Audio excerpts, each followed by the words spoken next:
up, y'all? Good Monday. Good to see y'all. Listen, y'all. If y'all don't know, this is TFG Tonight, and I'm your host, Mr. Haynes. And this is the best morning show that you can watch at night. Y'all listen, that's Devin, that's Lee, and that's Kenny. I'm trying to be nice. Black said we got two Americans. Say to my brother Black, man, I think you could be a preacher. I ain't never heard somebody to use a curse word and then read a scripture right after. So let me state for the record, I am a misogynist. You know, yeah. Pull out your card, Doc. He's and I'm a chauvinist as well. Anybody who knows me knows that. That's right. Now I can go back to minding my own business. Either that boy is Benjamin Button or somebody lying. And listen, and that boy may be mentally 12, but he's 34. But you bad boy, you don't do it again. I'll let Black articulate a little bit better than that. Nope. Okay. Never mind. It's good for the soul. It's like medicine, right? Yeah, for real. That's all I gotta say. I wish I had one of them applause buttons to, like that.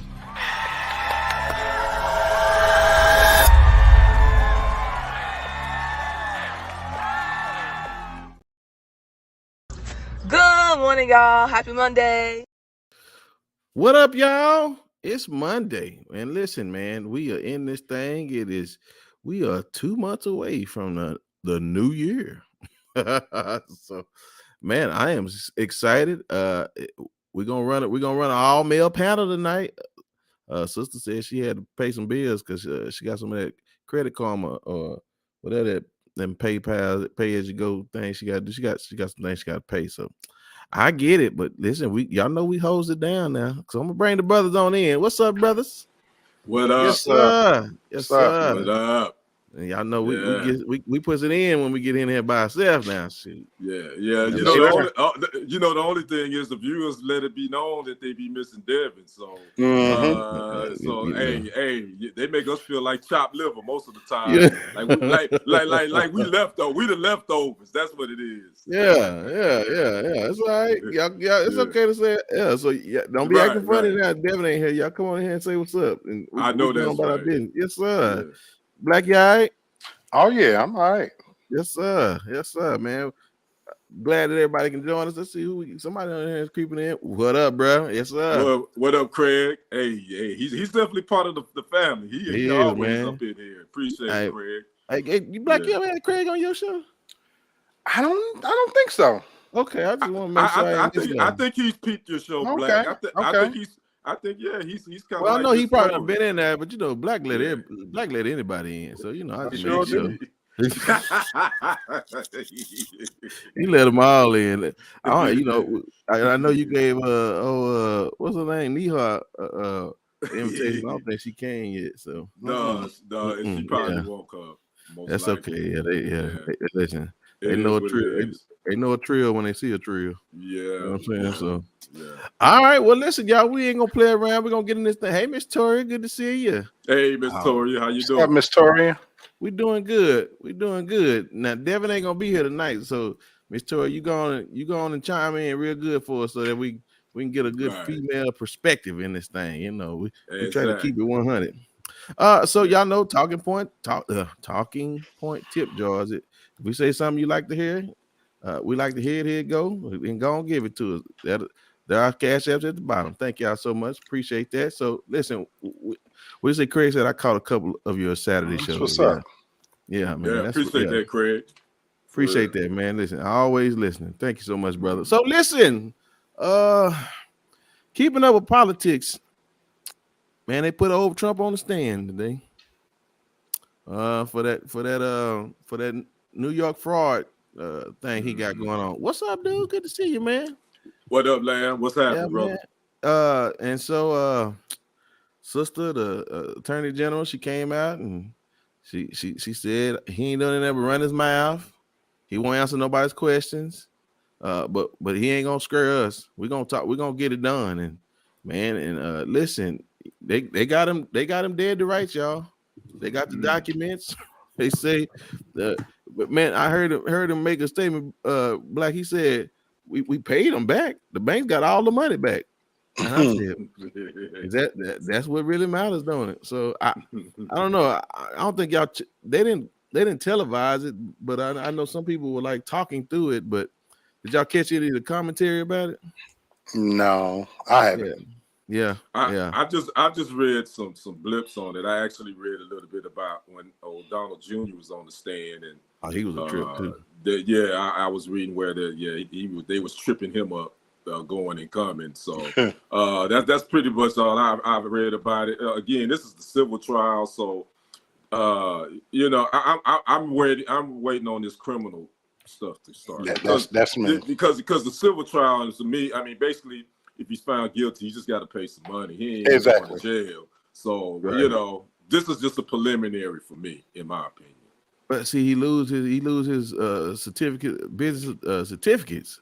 So that's fine too. No, that's cool too. That's dope. But he's still walking free.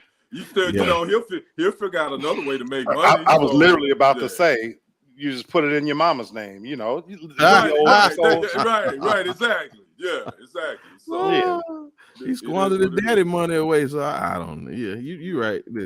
But it's something about those folks over there, man. They don't take too kindly though. They don't do things the same way others do. So I don't know what.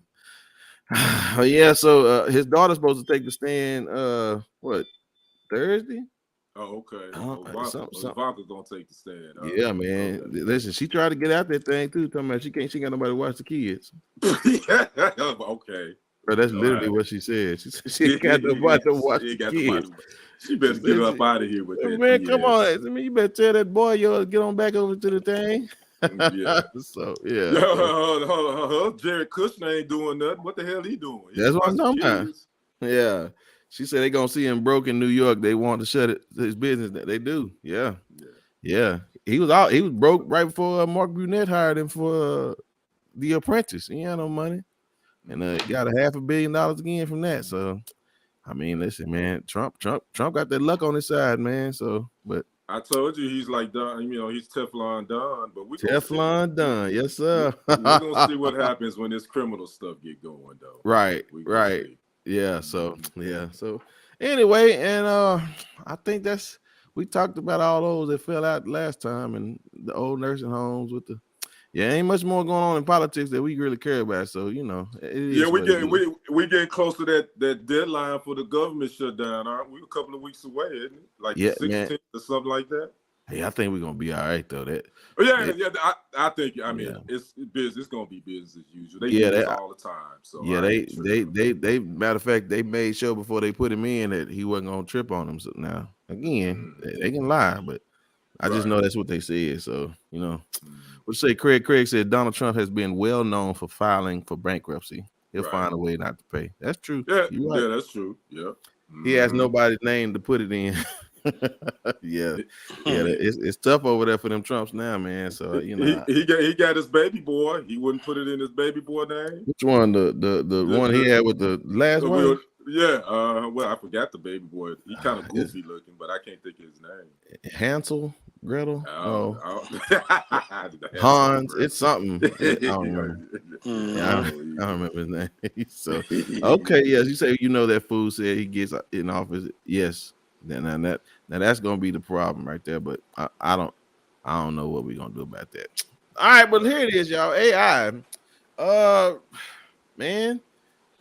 Elon Musk, man, he created a chat alternate to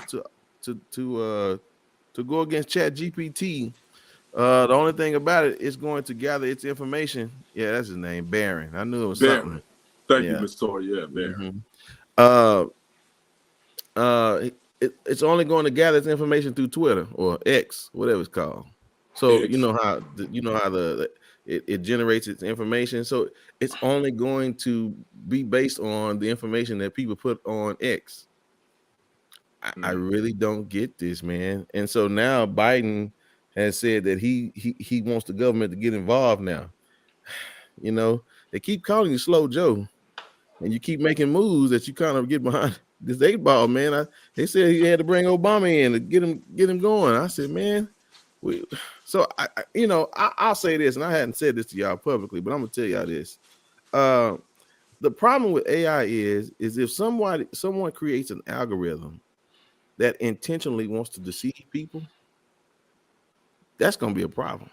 Yeah, I think we talked about that on this show. I think Brother Black actually brought that up. I want to say Black. I think Black brought that point. No, it may have been you, Brent. This one of you guys brought that point up. Yeah, we was talking about this. I remember that. Well, again, Elon Musk is already showing us that he's only going to let his AI be able to decipher information through his own social media platform. Again, Black, what type of regulations do the government think they're going to be able to put on them? Well, I actually get it, and I get the danger of it. You think about the fight that they had fought at the beginning of the year where they was trying to ban TikTok. You know, we are in a new era where information is the new war that's being fought, and perception is reality. The landscape of our politics in our world is never going back to what it was, because now we get our news and we get our facts quicker from social media than from anywhere else. The reality is Donald Trump has created a firestorm where we don't trust normal media, you know, and they bought into it, and they helped speed up their own demise by giving him that much coverage. And so when I look at what he's doing, and we're about to head into another political cycle, let's not forget, we right around the corner from this next election cycle, and it's just brewing up. So the fact that he's trying to gather information from X, formerly known as Twitter, think about how many followers. Think about Facebook, Instagram, Twitter, and all of these sites, and how perception is reality. And so if AI is able to extract information from a site where we go on millions of people every single day, and it's about to build a platform and truth based off of that, there is an inherent danger in that, because that's what other countries are following, and that's who they believe we are. And I also have been saying this for a long time about America. We talk about America being great. We're great at one thing. That's fame. Or infamy. Right. You say that all the time, Black. Yeah. Right, though. I mean, Kenny, what can they regulate? I know it's a good idea. Hey, Ms. Demi, how you doing? I don't know what they can regulate. I don't know how you can, police that. I think it's because, with criminals, they're going to always find a way to hijack something. You know what I'm saying? So you can put in safeguards, but it's not going to always be safe. And, this AI thing, think about the music industry, how this can really affect the music industry. Because if you can take someone's voice and create your own lyrics, you can technically make money off of somebody else's name, likeness, and image. Right. It's going to be really it's going to change the game, and it can be dangerous. So I think people really need to take this stuff seriously, man, because this ain't no joke. Yeah, I got one more area that we have to consider. It's modern day McCarthyism as well. Let's take us three sitting on this platform right now. Are you the same person you was 10 years ago and what you posted? No. But think about posts you might have put 10 years ago on social media platform, and imagine if artificial intelligence builds around what you've put out there in that metaverse, that space, to say who Black is. Right. And now they can base that off of me. This could be used, folks, in ways that, when it comes down to it, to criminalize us on things that is in our past. We already see it happening. Yeah, it's not new. But imagine being able to go to one source and gather that information and build a platform based on who I was 10 years ago. Yep. Right. Yep. No, it's right. And again, social media has brought us to a place where we isolate ourselves. So, and that means you don't know people who they really are. And so if the internet gets a hold of being able to create the narrative for who people think you are, then you're gonna be stuck, bro. So that's why I build relationships with people, man. Y'all need to know who I am. So when y'all hear something don't sound right, it's like, yeah, don't sound like that's him. man. You're right. That's a good point, Brent. You're right. That's a very good point. You're right. You're right. Yeah. Because we already seeing this, people create profiles. They'll come steal our pictures off of our social media sites and create a whole different profile, just like what Black was saying. I mean, now this is going to take it to that next level where they can steal your voice now. They can steal my voice. And I know my voice, but if you, like you said, you got to develop a relationship with somebody. You can be like, well, wait a minute, Ken, I don't think he would say that. Right. Yeah. Right. So, yeah, I'm with you, Miss Tori. Yeah.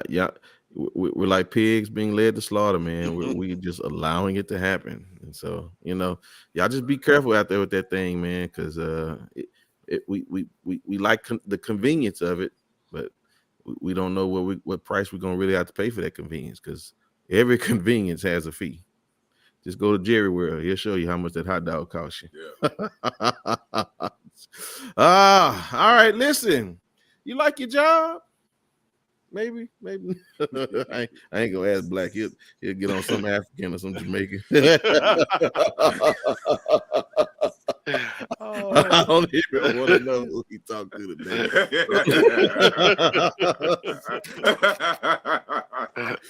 So listen, y'all.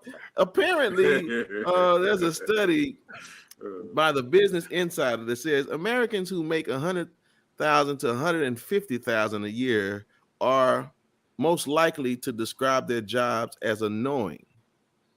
And it says those who make between or less than that, they consider their jobs to be busy. So they say they're very busy. Let me see how they put it. Americans who making 100 to 150 a year are most likely to describe their typical workday as annoying compared to other salary bands, according to the recent report by Preply, an online language learning startup. It says about 5% with that yearly wage say that their job is annoying. And then it says 3.7% of those making 55 to 64,000 a year, they say that their job is also annoying. But it says those that make 25 to 50,000 a year, they said that they found that their work was not that annoying, but they were just busy. And it's like, so does it really matter how much you make to determine how much you enjoy or not enjoy your job? Because the people who don't make enough money trying to get to with those people who everybody's trying to move up. But I'm assuming because as you move up, you get more annoyed. But as you are the lower person, because here's what's so funny: in COVID, they kept referring to people who worked at the fast food restaurants. They call them essential workers. Mm-hmm. I said McDonald's is an essential worker. What am I thinking? Hospitals, police officers. Those are essential. I mean, what was considered an essential worker? Because we needed them to keep the economy going. Correct. I know. I was correct. Correct. No, you just as. Go ahead, Black. You got it. Oh, well, I was just going to say, it depends on which America you're talking about. There are two Americas. It's white America and it's Black America, and I'm just keeping it as honest, as I can.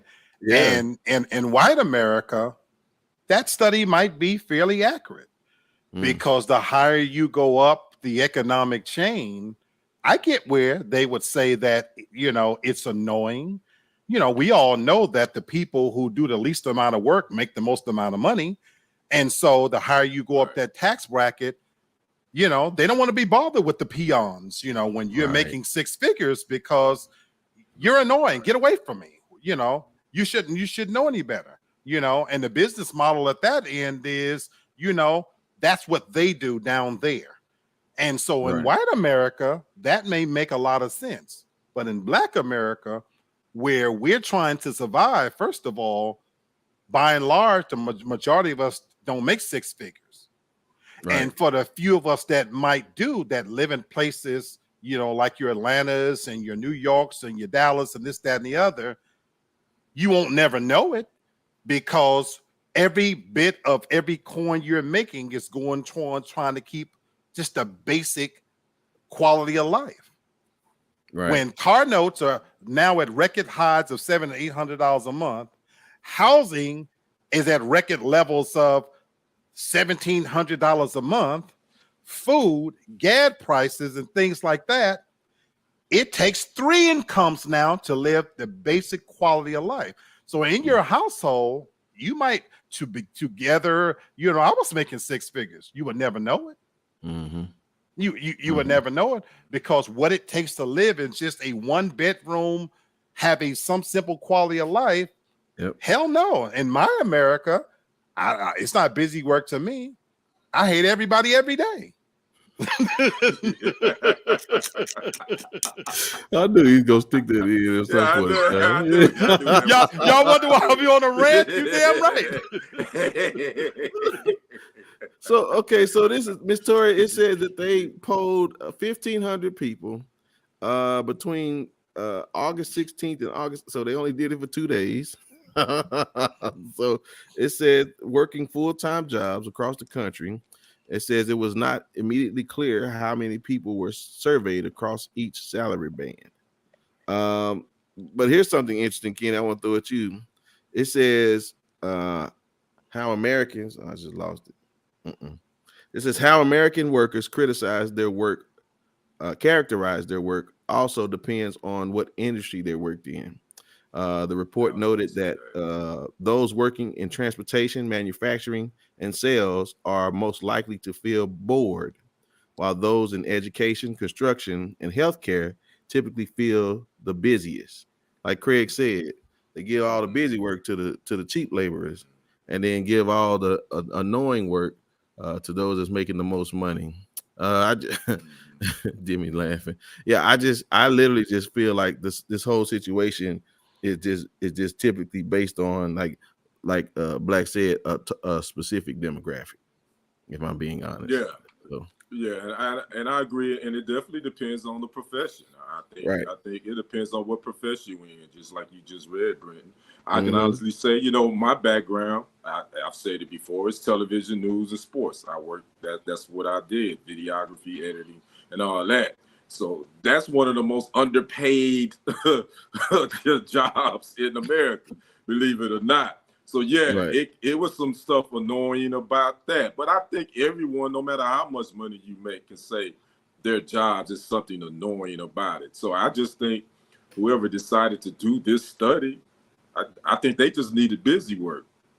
Because I think most of us kind of knew this anyway, to be honest with you. And then Black just he said it correctly. There's a difference. You ask white America and Black America, you're gonna get 2 totally different viewpoints from on this study, because we both surviving and we surviving differently. That's right. Or at least trying to anyway. So I want to add one last thing to it in answering the question, do you like your job? There's a reason why close to 12 million people from the pandemic just never went back to work. There's a reason why now, and especially corporate America, we have such things as quiet quitting. Why am I bringing that up? To answer your question, I'll say this, and I mean this with every fiber of my being. The job I was on, where I was making over 6 figures, I hated my job and I hated my day. Even though I made much more money, the stress level that came along with that and the amount of BS and nonsense that I had to put up with, it wasn't worth it. I make far less now than I was making then, but I'm nowhere near as stressed because I changed my mindset, and I have the mindset now was I'm going to give you an honest day's work, no more, no less. What the pandemic taught me more than anything else is companies don't give a damn about you, and this they don't keep rolling with or without you. I made a conscious decision to change how I view work. And so I say this on a recorded line every single day. If they came to me today and said, we no longer need you, I walk my happy fat black ass over to that bar, pour me a drink, sit down, watch a little TV, take a break for about 6 weeks and get back out there and look, because I don't view my job anymore as my be all to end all. It doesn't define me. My happiness is not contingent upon that. And so, you know what I discovered? The happiest people are the brokest people sometimes. They have time. That broke SOB that's hanging out, they like rats and roaches. They're going to be the ones that's going to outlive us all. And those are the happiest people. The people who say, F that light bill and F that rent and this, that, and the other. Those are the people that have a quality and a level of happiness and contentment because they're not worried about those kind of things. And I'm not saying I'm willing to be that irresponsible, but I am taking on some of that mindset that you can't take this stuff with you. So you have to make conscious decisions every day to find your little slivers of happiness. And if you're trying to get it from your job, you're looking in the wrong place. Yeah. Amen. You're right about that, brother. Now, Craig, they want them back on them jobs now, man. Like they trying to get them back in, Craig. You're right. Yeah. They've been threatening these folks too now, man. Because I work from home, and I hope I never go in an office. Yeah. And Miss Tori, congratulations. Well, you doing a lot of work up there in Pennsylvania, so I appreciate that. She said she used to feed 600 people. Now she feeding her to a church member doing 2,000 people a week. Wow! Congratulations, Miss Tori. That's what's up, Miss Tori. Much respect. I already have respect for you, but definitely much respect. You could teach the church something, Miss Tori. My goodness, them jokers, they wouldn't even feed their own church members unless they were tithing. All right, I'll hold myself. You ain't lied. Hey, man. I ain't scared of nobody. Ain't come see me. They scared to talk to me anyway. Let me go. Kenny, go on and do your spokes, man, before I get caught up in something I ain't got no business. Yes, sir. Go ahead and hand it off to me. I got you. I'm gonna take it up. Yes, sir. Get that we got Monday Night Football going on right now. Chargers and the Jets. Chargers up 14-3 right now. Obviously, Sunday football yesterday had some good ones. Got to talk about them Cowboys and Eagles. That was a damn good game. Yes, it was. Cowboys, they had to me. Dak he took a bad sack. That cost them that game, I believe. But that was a great game. I think both teams played well. And Cowboy fans, I know it was a heartbreaking loss, but hey, man, y'all played great. Eagles played great. That was a good one. Dallas dropped to 5-3. Eagles got the best record in the league at 8-1. Then we had the Chiefs and the Dolphins. Could be a preview of AFC Championship game. Maybe, maybe not. But Chiefs pulled that one out over in Germany. That was the first NFL regular season game played in Germany. And the Chiefs won that 21-14. So we'll see what happens with that. Now, let's move to college football. We're going to talk about something that I know my brothers, y'all really going to have a pretty good opinion on this. USC quarterback Caleb Williams. I don't know if y'all caught that game. USC and Washington Saturday night. I did not. USC lost 52-42. Caleb Williams had a good night, though. And obviously, his Heisman, he's not going to win the Heisman because USC has lost too much. Yeah. But the big thing that's been trending is he cried because they lost. And it was not because he cried, it's because he went up in the stands and he cried on his mother's shoulder. And boy, oh boy, some people was eating him up in social media.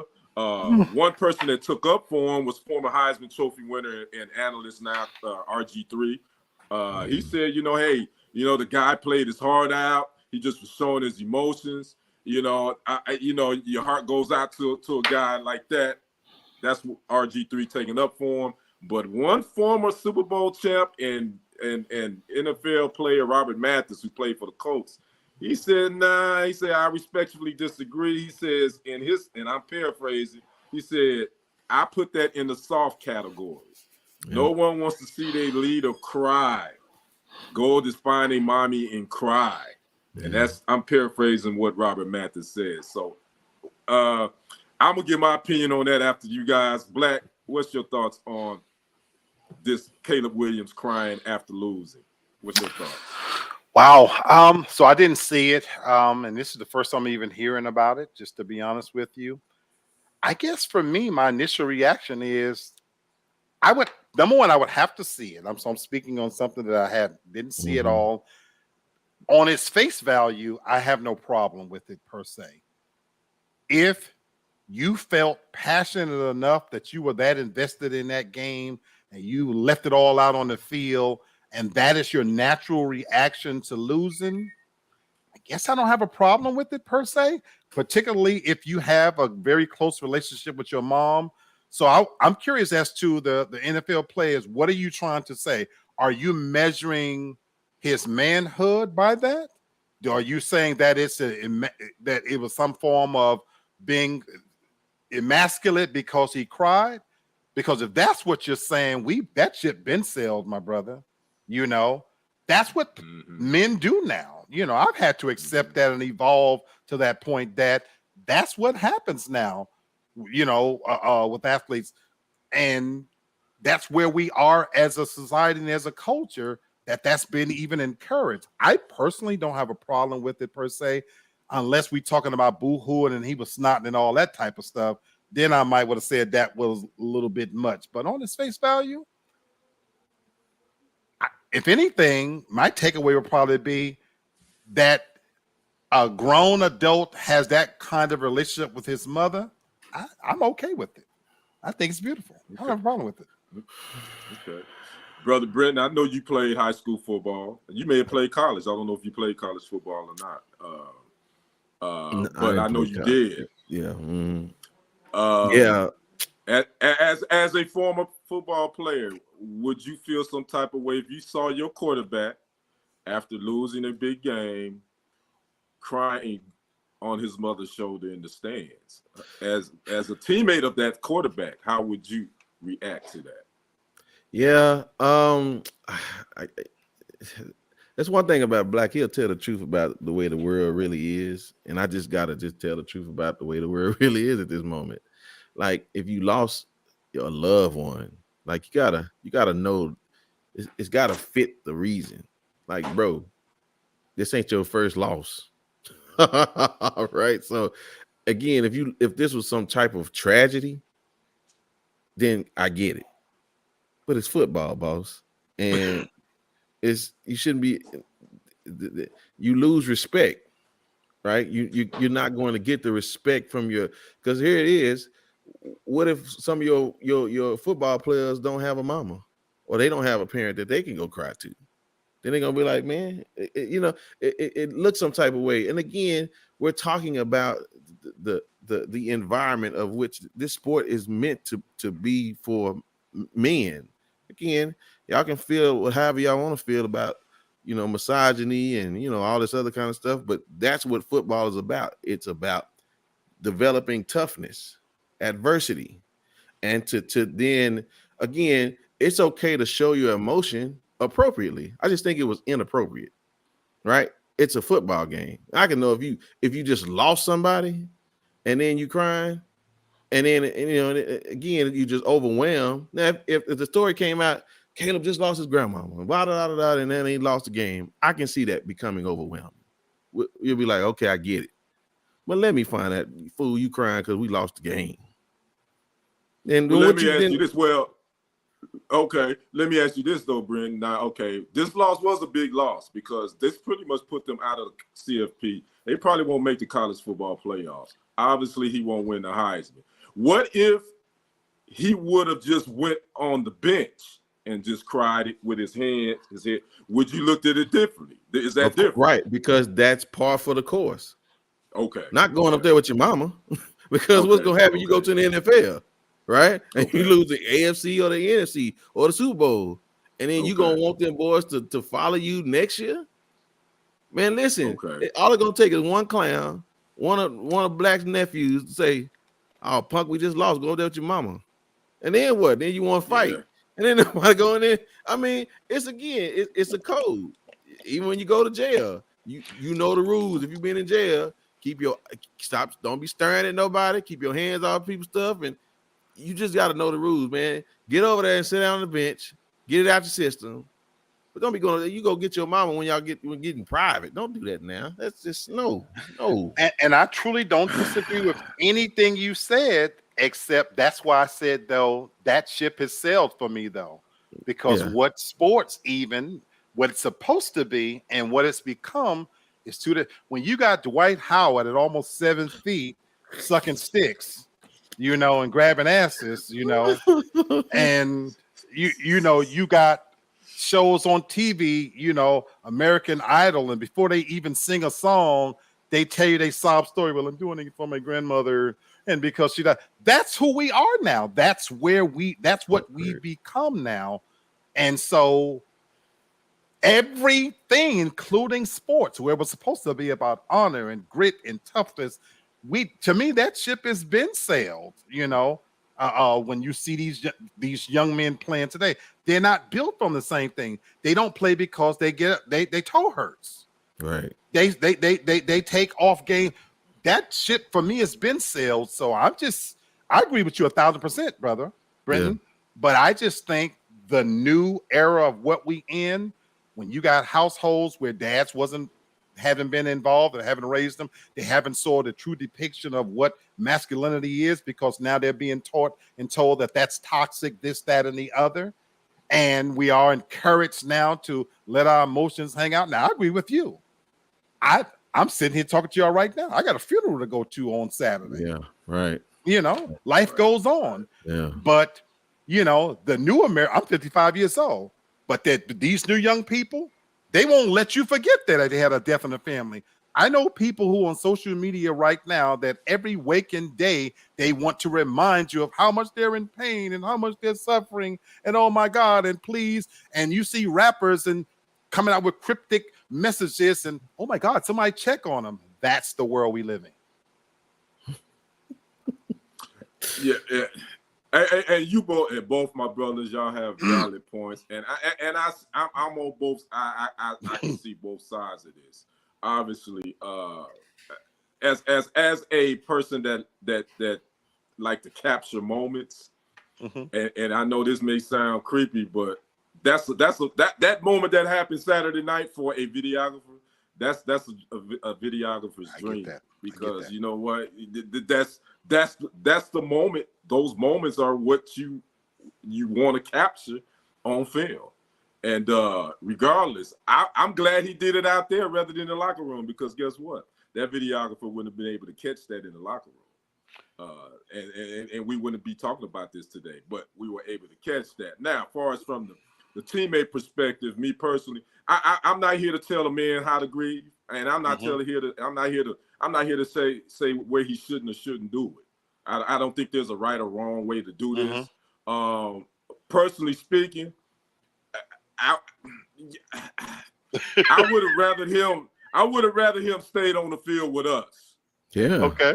I would have rather him stayed on the field with us. So y'all object to that he went in the stands with his mama.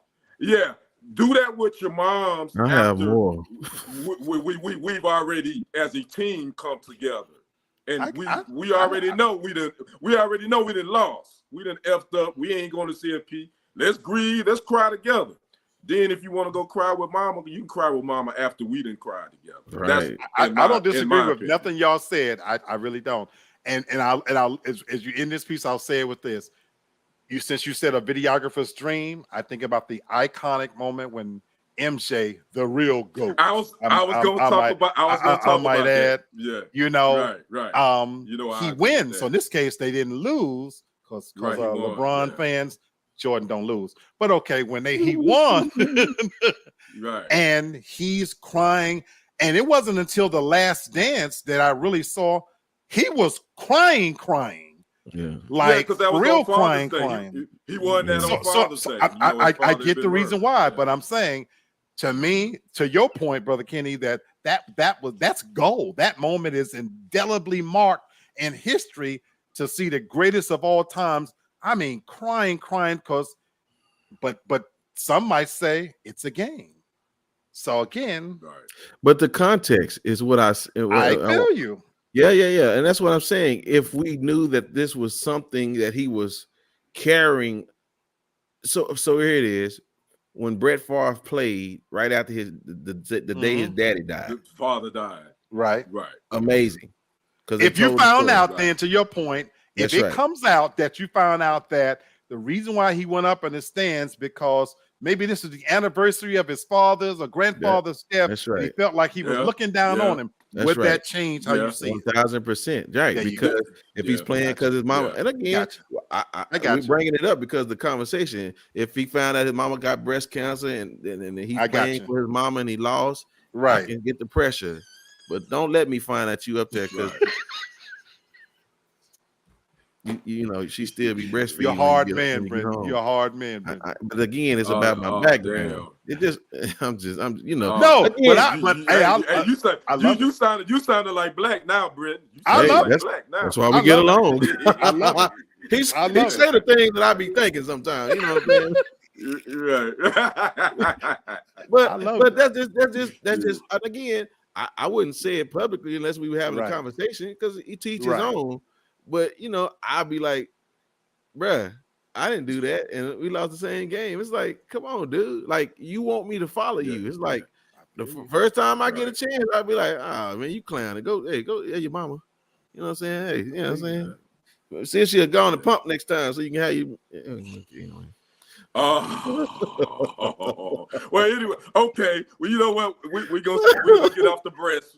We're gonna get off the breast. We're gonna leave Caleb Williams alone, man. But you know, again, this is a great topic to talk about because again, this shows the difference on how we view how men show their emotions. This is basically what this is talking about. Right. Is it cool for an athlete to show his emotions the way he did? So again, this is gonna be a continuing topic, man. And I love the dialogue on this. So fellas, I'm tossing it back to you, Brent. Thanks a lot. And I appreciate it. And I'm gonna say this again for those that say something to me and I don't care. I'm gonna just tell you. I didn't jump to conclusions. That's just my opinion. That's right. So I ain't knocking the dude. I don't know what's wrong with him or what happened. So again, there was no jumping to conclusion. There was just I said my piece, and that's all. So again, if ain't nothing wrong, then he a sucker. But if there's something going on, then I get it, young man. I appreciate it. I get it, man. Fight hard, brother. Anyway, yeah, man. All right. Thank you, sir. Listen, credit scores looking up.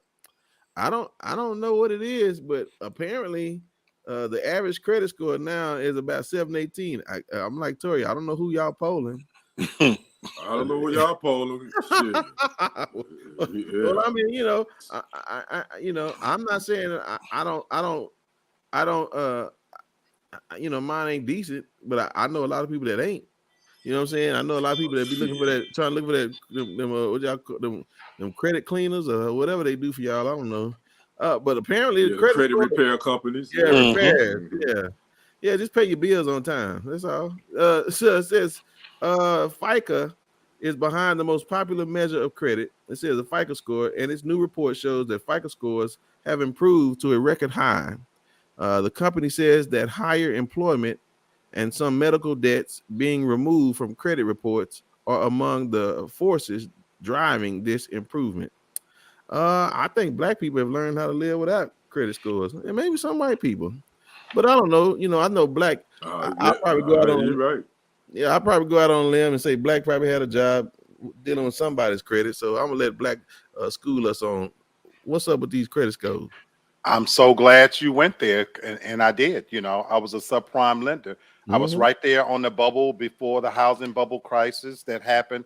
And so it's no accident, folks, that credit scores are going up, because when things start to affect white America the way it has affected black America, oh my God, we got to do something about it. Look at you. Come on, talking here, preacher. Now, in the 80s, when we had the crack epidemic, that's just them over there dying. But now that the opioid epidemic is affecting the others, oh my God, we have a problem here. So I just mentioned to you guys on one of the earlier segments that housing, food, automobiles, the average note for a car now for a new vehicle is $700 to $800. So here's the funny part about that. The bros, we gonna drive us a nice ride. We don't give a damn about no credit score. We gonna find a way to drive us a nice car. But what's happening is that the others are struggling. And so there is a concerted effort to now how can we get the others back to a position where they could afford housing and buy the cars to keep the economy going, because it's affecting them.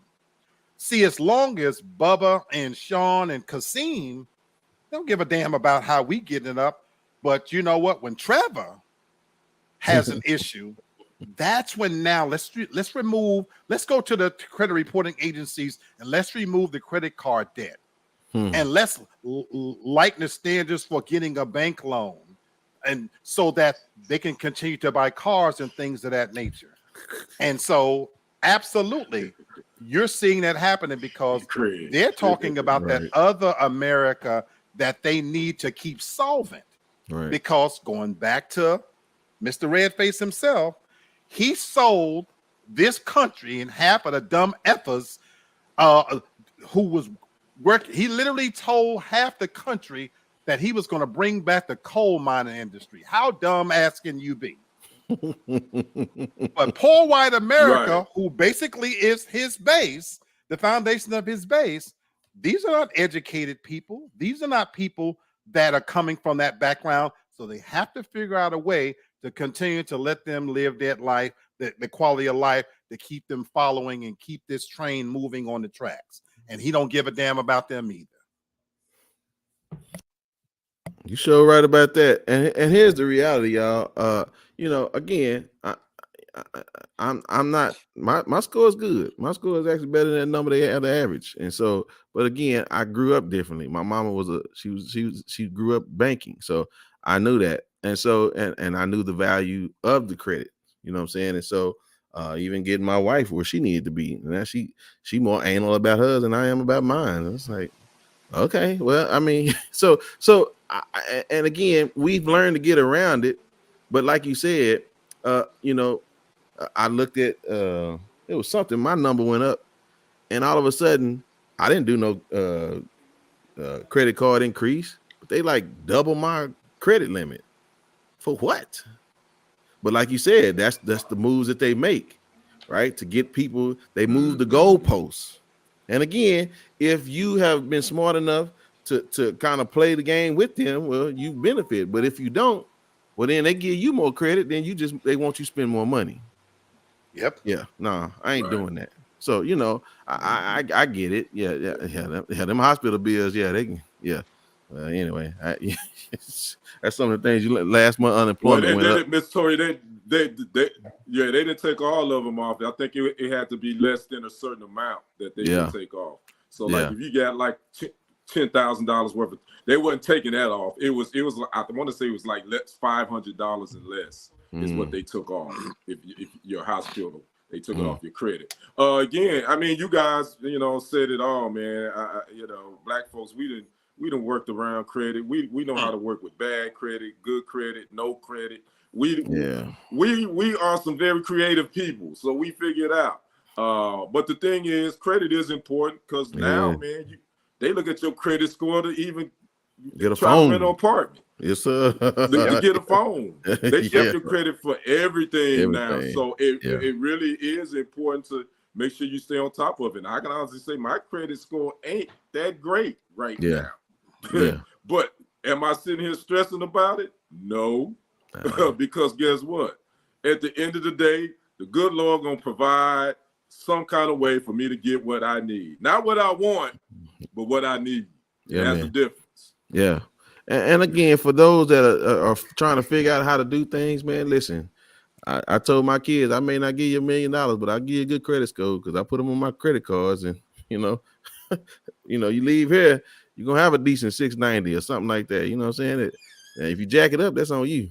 I would say, Craig, many times your credit score is worth more than your, it can help you. But again, like you said, we've gotten around it, but it costs us. You know what I'm saying? That tote the notes and you know what I'm saying? The check cashing, the check loans. Now, you know what's so funny, man? Now, all of a sudden, everybody wants you to borrow money. Cash out. Yeah. Want to loan you $25 to pay back. And I don't. Something's Apple going Pay, on. Want to give you credit. All that. Yeah. It's like, what's going? Why do they want to give us money to just almost like what Devin always talking about, that pay later. We talked about that before. They want you to pay later now for some reason, and everybody's doing it. And so it's like, I don't get that. They don't want me to pay. They don't want me to pay later.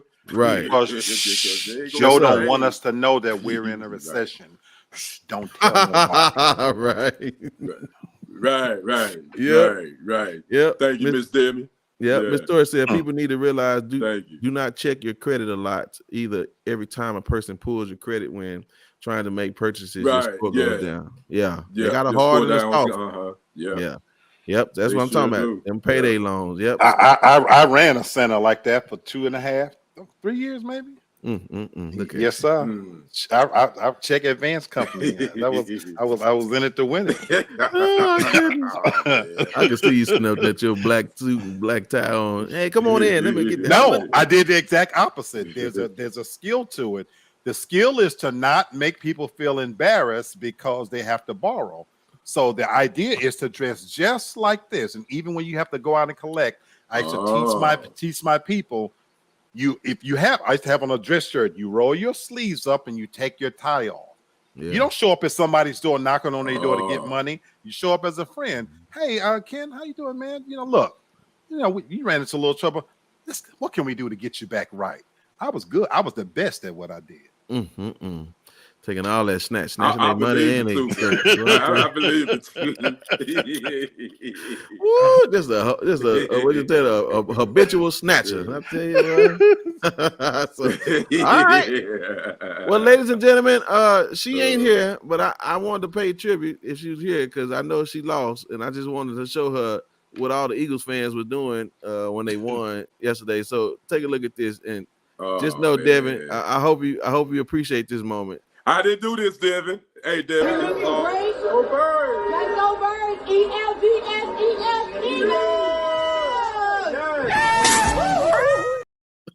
What the? Devin, hey, I didn't have that was all Brenton. I need a point. Hold on. That was all Brenton. I ain't had nothing to do with that. So I don't know if it was alcohol or just look how she spelled it. Low credit score. Yeah, but here it is one more time, Devin. This just the type of fans they got over here in Philadelphia. We're looking great. Go Birds! Let's go Birds!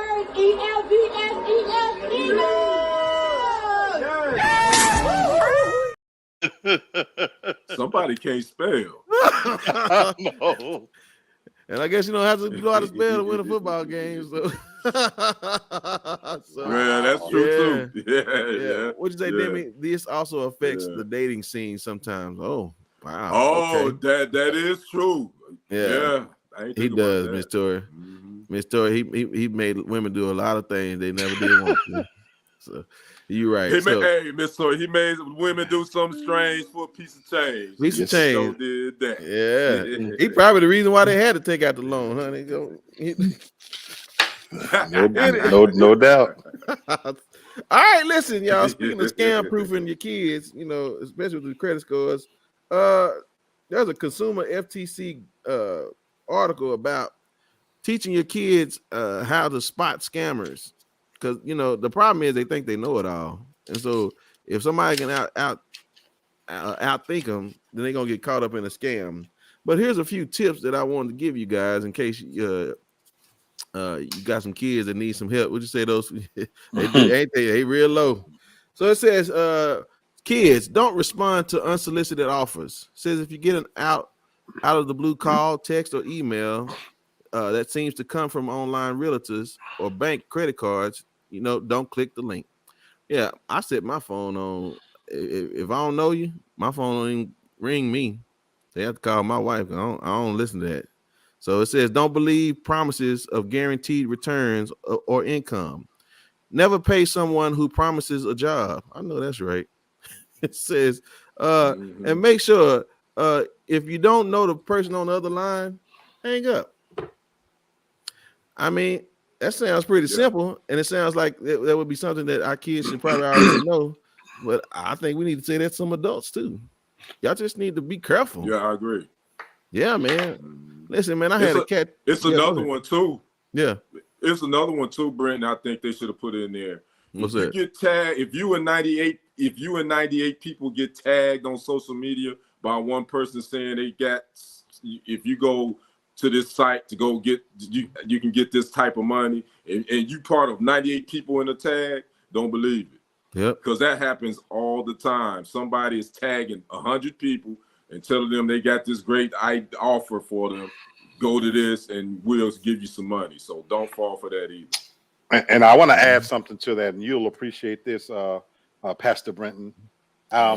You know, and I mean this seriously. What I'm about to say, seriously. It's as you probably could take us down through there deeper, but there's a reason why when Adam and Eve were approached, that the serpent approached Eve. You know, seriously, Adam was told directly by God what not to do. Eve got the information secondhand from her husband. So she made for an easier mark, to be honest with you. Why am I bringing that up? I love this topic because you're right. Even though adults need to be wary of this too. But here's why this is such a brilliant topic to bring up, and really for families to talk to their children. Because they expect us as adults to know better. And Brenton, you eloquently put that you already got mechanisms in place that phone, it's not even going to ring if they don't know you. And we as adults, we may be easier to recognize these things. But do you know, folks, that that's not who these scammers are attacking anymore? They're coming for young minds who spend damn near every waking moment on social media. They even have TikTok. They're buying directly from TikTok now. So when we've trained those young minds to absorb information in under 3 minutes and they make snap decisions, that's the easiest platform to go to approach them where they live and breathe every single day. So this is a brilliant topic to talk to our young people about, that simple one rule. If it sounds too good to be true, it usually is. That's right. And if we instill that in our young people, that everything that glitters ain't gold, because you can get this easy, I can give this to you fast, and you can have this. Everything ain't for you. Right. But I love the fact that you even put this in here, because it is something that we should talk to our children about. Sure. Yeah. By the way, Kenny, you ever get that money from Facebook? Oh, that's not going to happen to the end of the year. I think the deadline for people to it's like this month, and then I think the payout starts in December. Yeah, see, I didn't even take that far, and I'm pretty sure it's decent, but we'll wait to see what Kenny got, and I complain that I'll tell you what, I'll tell you about my $15, $20, right? Whatever it's gonna be. right. Oh man! All right, well, listen, y'all. Speaking of money, this is interesting. I didn't even know we are gonna go down this way like this, but I wanted to do our Black Love series, and again, I didn't know sister wasn't gonna be here, so Miss Tori and Miss Demi, y'all may have to chime in on us. This is one of the top 3 things that I believe that people normally separate on. It's money, it's the sex, and I can't remember the third one. I don't remember, but family, right? Something. Yeah, but I know it is family. I bet you that's third. Yeah. Yeah, I can't remember, but I know money and sex is definitely top 2.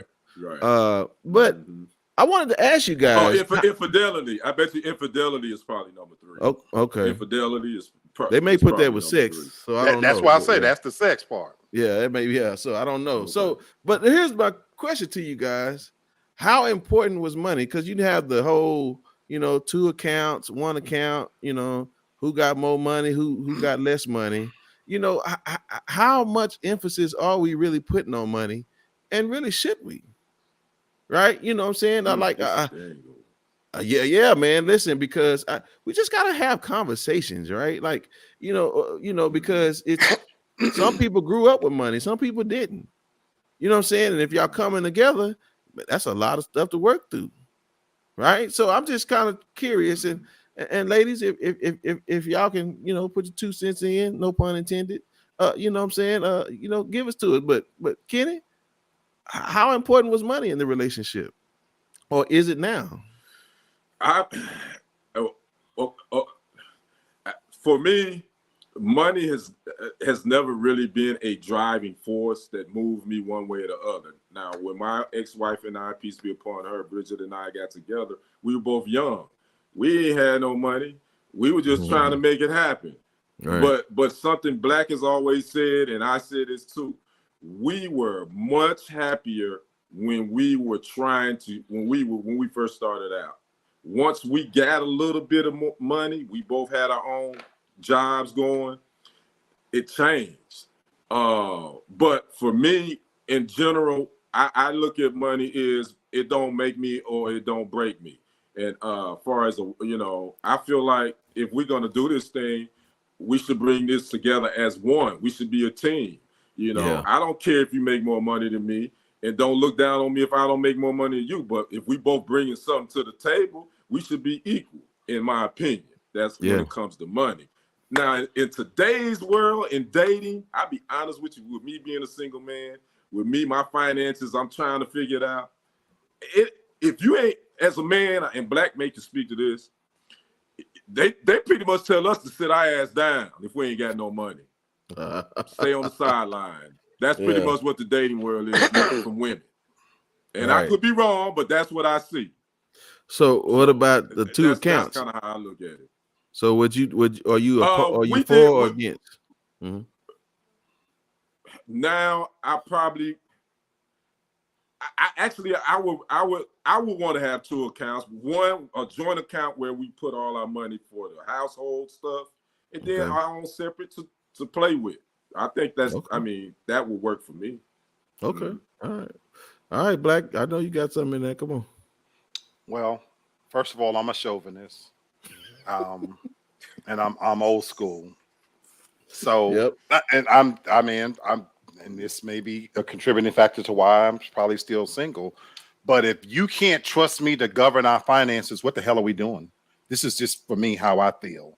I am the head of any relationship I'm in. I'm the head of my household.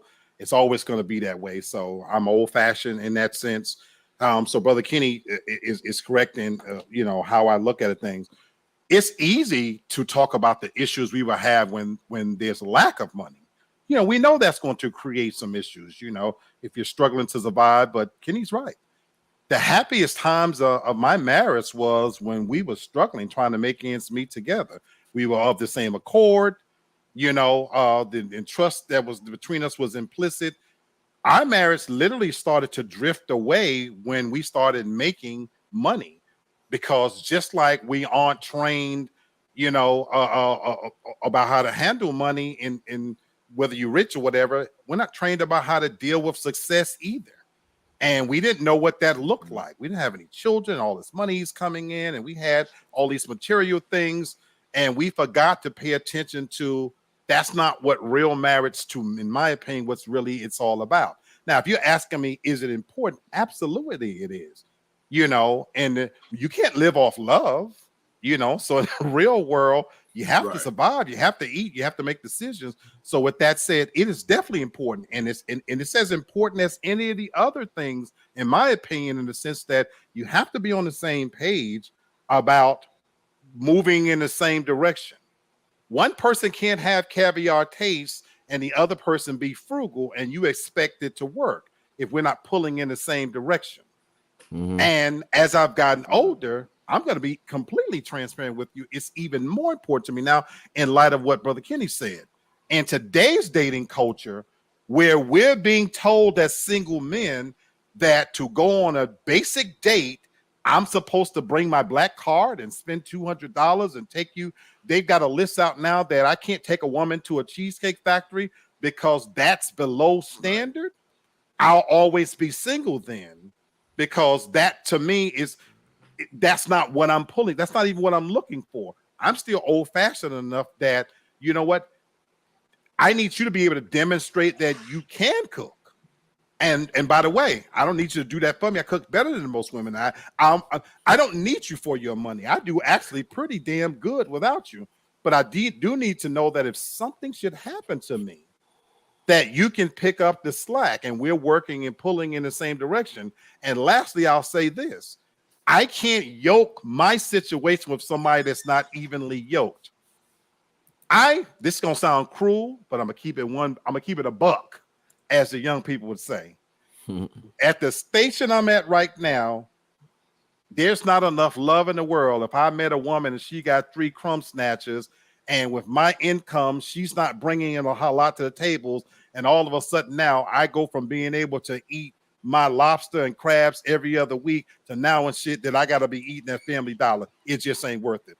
I'll beat the living daylights out that snatch. I will stuff myself clean down her head and tail, but we can't be together on no serious basis because the finances don't match. Mm. So let me ask y'all this real quick. I mean, so how did the one accordness go from, we were one accord when we were broke, but when we got money, we started going our separate ways. I mean, so then was it pseudo one accordness? I mean, I can answer it for me. Yeah. The crazy part of it was that when we were broke, we were closer to God. Okay. One of my responsibilities as the head of the household. Oh, that's such a rabbit hole.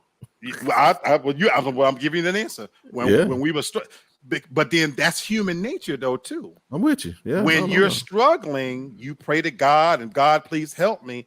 And a funny thing happens when life is good. This is why, as now being older and wiser, I remind myself every day to thank God for what I have, because it's easy to thank God when you're struggling. Please, God, give me a better job. Please let me get a better place to live. But human nature is such that when things are going good, we kind of forget about God. God drifts into the background, and he drifted right out of our relationship. So here I am now, can look back, hindsight 2020. I don't take it for granted that how I live now. I truly do not take this for granted. I thank God every day to be in a position that I'm not a burden on my family, and I can work and take care of myself and have enough income to not only help myself, but I prayed to be in a position where I could help other people. And I take that very seriously. But to answer your question, we drifted away from God, didn't leave us, we left him. Okay. Yeah. All right. Well, I think this moment, I think we're gonna do another Black Love series before we end the year. I think we need to do that. I think just the whole segment of, yeah. So just real quick, y'all. I think our last show gonna be on the second week of December. So between that and now, we won't come back to January, but just so y'all know, FYI. But I think we're gonna do a Black Love series again before we get out of here. I think because that's a good conversation that really, I saw about 3 or 4 things that could have came out of that. So I knew I was giving you some. I told you. I said you would like it. And I think this is the major conversation that needs to be had when you talk about Black love and money, because that is so big. You already said the list at the beginning, Brother Brendan. Money and sex. I mean, most people divorce is more about money. It ain't about the sex. It's really about finances, because most people aren't on the same page. I know a couple right now. The last question you asked, Brendan, real quick. I think a lot of times when you start making money as a couple, I think you become a little selfish, and money gives you a little bit more confidence in your individuality. And what I mean is you get to count them. You get to count that dollar, and you be like, you know what, man, I'm making this kind of money, this bread. I could easily do this by myself. So then you feel like that your partner is no longer needed, man or woman. So in my opinion, that is part of it as well. Yep. It really speaks to it exacerbates the truth about what the relationship is really about, because the more money you got, the less you need somebody else. You know what I'm saying? And so and that's the reality, especially the way y'all sharing the way y'all are. It's like, well, get me where I need to be, and then I'll take it from here. It just exacerbates our selfishness. Right. You know what I'm saying? And so absolutely. Yeah. And so that's, again, I'm gonna bring this back up, and I want Devin here again, so that I'll have more to add to this money thing, because I think it's more than just beyond it's bringing us from behind the shadows, because a lot of times, especially again, we're talking about the Black community, most of us didn't grow up with nothing. Right. And so then we put up with a lot because we don't got much, and we think that's all we're gonna get. But then then when more comes, it's like, well, this money will do me a little bit better than you. So I'll take my chances now. She said God needs to always be the third person in a relationship because you can't make it without him. Well said, Miss Demi. So I don't know if we're gonna do Black Love next week or the week after, but we'll get it done before the year is up. And I think I'll have a couple more things about this money. I think we'll talk. Love it. So, wow, good thing, gentlemen. Yeah. Appreciate that. Yeah. All right, ladies and gentlemen, here he is, and he's been good, but I don't know. I don't know what he's talking about now because I know he's talking about. Don't tell him what you got, Black. I am nobody. That's what I want to talk to you about. Oh, okay. You might see it differently by the time I finish. Well, let's go. I came across a story about Alicia Keys is what set me to thinking about this. Megyn Kelly, who's a famous journalist, I don't know what network she's on. She's calling for Alicia Keys' head because of a comment that Alicia Keys made on Twitter, Instagram, actually, back in October. Alicia Keys simply posted, "Tell me your truth. I've had my eyes on paragliding." And she said this to her 27 million followers. Now, it just so happened when she made that comment, this was just a couple of days removed when the terrorists who actually attacked Israel, they used paragliders to attack Israel.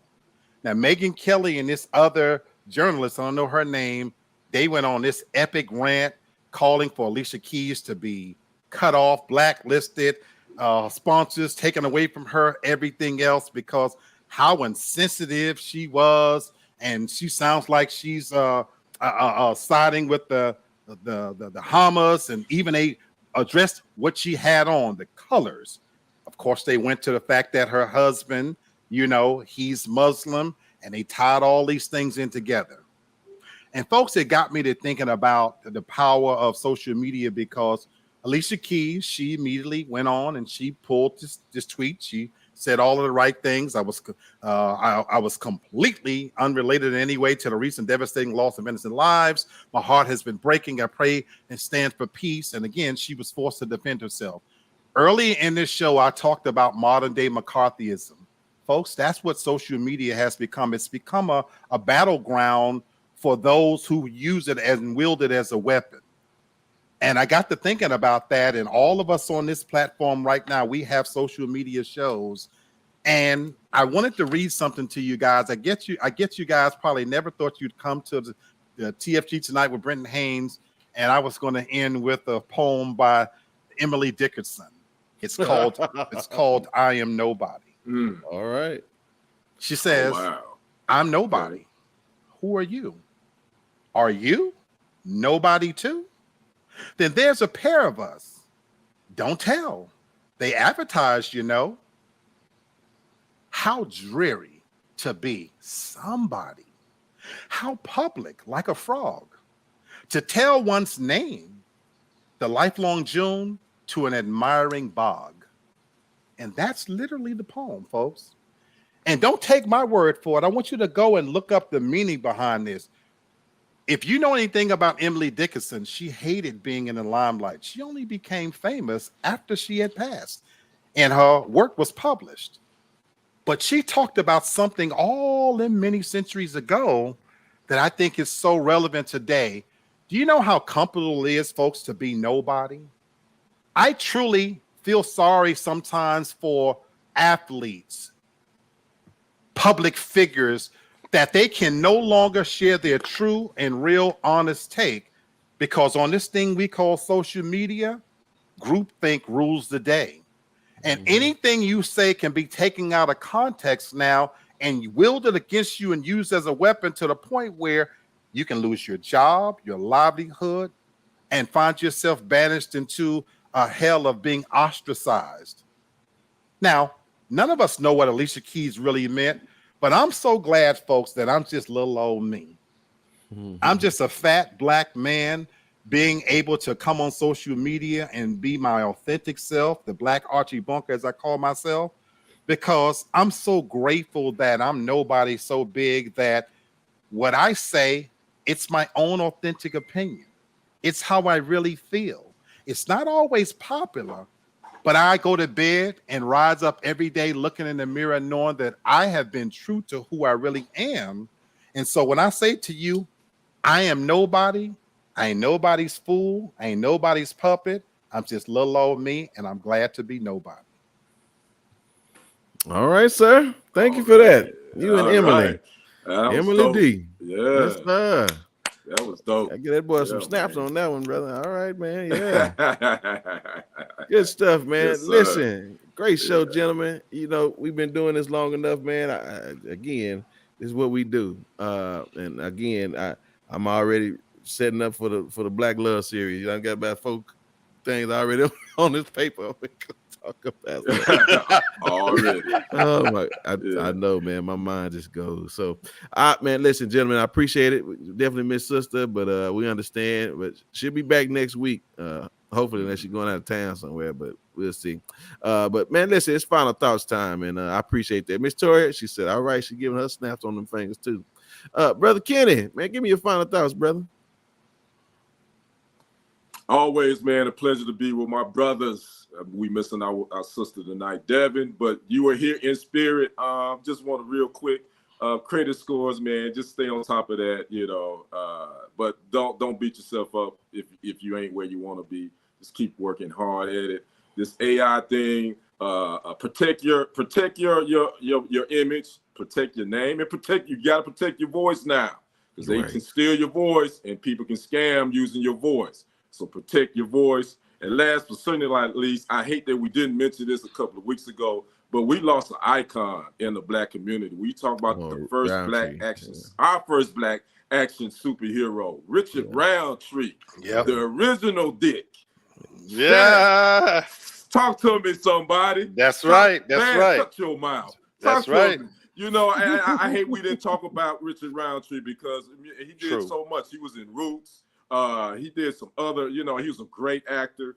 And again, he was our first Black action superhero. So want to say, you know, peace be upon Richard Roundtree, rest in power. And, you know, thank you. We thank him for allowing our Blacks to show us in a positive light, to show that we can fight crime and fight the bad guys too. So again, that's my final thoughts tonight. Yeah. I may have to go say hi to him over there, Miss Toria. Thank you so much. I know we keep y'all busy over here on TFG. So, all right, Black, let me have it, brother. Give me final thoughts, man. Mine is short and sweet tonight, and it's an extension of that topic, and that's why I just felt it was important to do it. And I love the fact that you're giving us a break, and I'm going to probably follow suit, Mr. Brenton. There's a lot going on, folks, you know, in our personal lives, believe it or not. And the content that we bring, this is a labor of love, you know, and of course I thank my fellow teammates all the time, but I want to thank the viewers for continuing to support us. You know, there's a reason why we come on Mondays. You know, it's things, you know, we got lives and families, and, you know, some of us are dealing with grief and, you know, financial struggles and everything else, you know, but we show up here and it's because of you.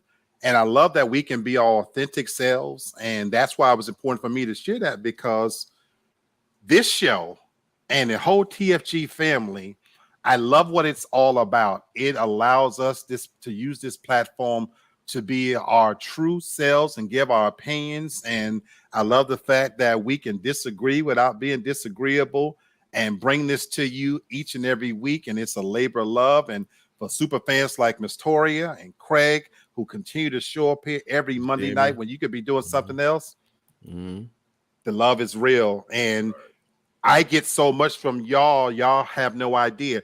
I'm here because I want to be here, because I expect to see you guys here as well in the comments. It's so important to us. And I want to thank the viewers. Thank you. Yes. Always, man. Listen, we definitely come on here sometimes with heavy hearts, and again, like you said, real talk, man. There are days I say I don't have the energy, but as soon as I see y'all, I'm like, nah, I'm ready to go. Yeah, just again, that's just what we do, man. So yeah, we're gonna take a hiatus. Y'all come be with us for the next 3 or 4 weeks, and we'll see y'all next year. But we're gonna give y'all the best that we got, as Anita Baker would say. Hey, don't forget about me over there on TFG Sports Media, because I ain't. Oh no, he gonna stay with it. Yeah, no. Yeah, no. I'm talking about I'm us gonna here. give y'all sports something. Yeah. Oh yeah, no, he does. Sure. Listen, Y'all man, come check me out. Yeah. he closer than all of us making money, so I know he gonna do that. Yeah. That's the Thank you, hardest Miss working Tori. man on social media. Yes. I appreciate that, fellas. Miss Tori, I thank you. I'm still going through. There's a lot of things behind the scenes that I can't talk about. Yeah. With my pop's death, but Yeah. But I appreciate that. Yeah. Thank you. Yeah. Thank you so much. You're a very kind person, and all of you all. Cheers. Jimmy, Yeah. all y'all kind. Craig, man, I promise y'all, man, y'all keep us going, and just know Yes, that that's right. we appreciate that, and so That's right. that's what we do. We don't let y'all down. So, Exactly. all right, y'all, listen. I got a good one now. I think I do, but I got a question for you. What's the best way that you would deal with somebody? Pretty much, if you knew they were having a bad day. What's the best way to deal with that? It depends on the best way to deal with that type of person. It depends on my relationship with that person. Okay. If I don't really know him, I ain't messing with him. Okay. But if I really truly care about him, I'm gonna ask him like, "Hey, okay, if you need the vent, I'm here." Yeah. So I make myself available. I will make myself available. Yeah. And words of encouragement. Okay. Yeah. All right. One more thing. So if you had to choose one person you really don't want to be around if they was having a bad day, who you think you wouldn't want to be around? Where you leading? You leading us down some road with this? I don't know where we going. I don't know where we going, bro. I can't wait to see. I can't wait to see this. I don't know where we going. Yeah. Thank you, my brother. I thought about Mike. I thought Thanks, about Tyson. I said, listen, if Tyson having a bad day, nah, I ain't fooling Mike. Okay. I ain't fooling Mike. Okay. Yeah, I ain't fooling Mike. That's a good one. I agree with that. There you go, Yeah. Miss Tori. If a police officer having a bad day, please stay clear from that one. Miss Tori, yeah. She must have got in my business. But I appreciate what y'all said. If you know him, then good. But if you don't know him, here, y'all just take a look at this situation. Here it is. Well, I tell you what, see if y'all can read what's on that window when it come up. How about that?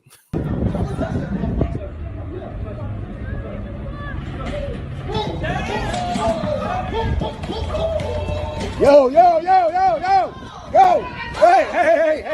Hey, he out, man. Hey, no. He down, man. He down, bro.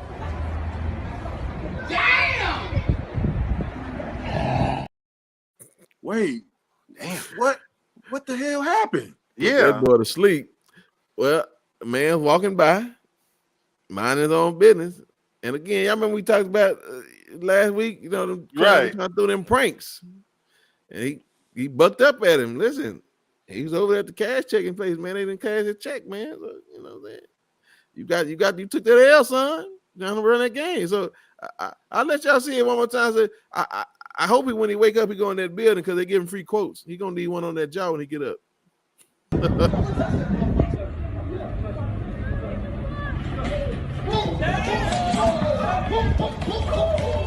Yo.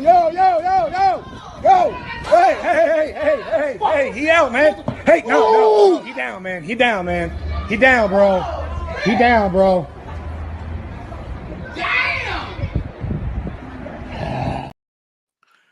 Oh wow. I just like to know, what did he say to him? Yeah, man. He didn't say nothing to him. He bucked up at him. He bucked up at him. That's all I saw. Yeah, like he was getting ready to throw him he and looked punch like him he was gonna hit him. behind. And then that, And it, yeah, that was a wrap after that. hey man, that young man was having a bad day, man. Y'all don't, just telling y'all, man. I mean, leave folks alone, man. He must have had a bad day. Yeah. Put that boy to Goodness sleep. gracious. So, again, y'all just be careful, man. Watch how you treat people, especially if you don't know if they're having a good day or not. That's right. You know what I'm saying? 'Cause if you That's catch right. them, yeah, you catch them on the wrong day, you're going to get one of them pop. You're going to have to go up in That's that right. building, man, get you a free quote on some of that life insurance, doc, because I'm going to put that boy out of there, man. I don't know if it was a prank or not, because I don't know why somebody would be filming. I would think it was. But, yeah. Right. Yeah, I think it was a prank, but, he got the short end of that stick. Yeah, he gonna be out. Yeah, he was snoring. If y'all didn't catch him, he put that boy to sleep. So I just want y'all to be careful out there when y'all dealing with folk. You don't know if they having a good day or a bad day. But you know, just again, y'all just watch it now. So yeah, man. All right, y'all. Listen, we Boy, on the that's- countdown. We got 4 more episodes for y'all before we get out of here, and then we're gonna see y'all next year. So y'all come check us out. Y'all tell somebody so we can. Yeah, here it is, Kenny. Like and share and subscribe to TFG.